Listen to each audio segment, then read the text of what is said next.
In today's video, I'm going to teach you how to easily draw hexagon in AutoCAD.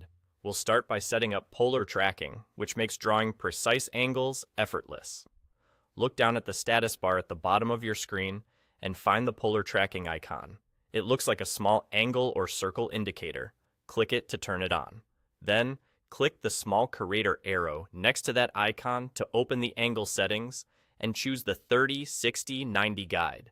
This tells AutoCAD to lock your cursor to those specific angles as you move your mouse, which is perfect for a hexagon because its sides change direction by 60 degrees. Now begin drawing your hexagon.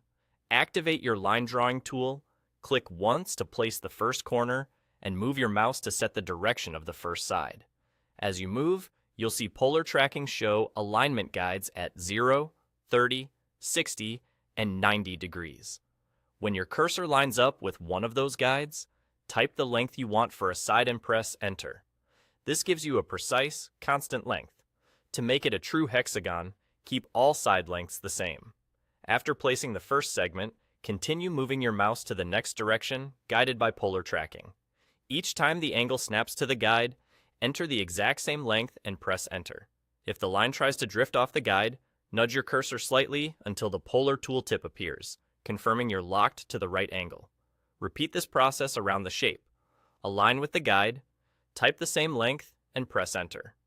You'll notice the edges naturally alternate direction in 60-degree increments, forming the 6 equal sides. When you reach the last segment, guide the line back to the starting point. Zoom in if needed, and click to snap precisely to that first corner. Closing it cleanly ensures there are no gaps and that your shape is a single, continuous loop. If you're not seeing the angle guides, double-check that polar tracking is on and that the 30, 60, 90 option is selected. You can pan and zoom while placing segments without interrupting the command, and if you make a mistake, press Escape and start again using the same constant length. And that's it. By turning on polar tracking and entering a consistent side length, you can draw a clean, accurate hexagon quickly and confidently. Thanks for watching, and happy drafting.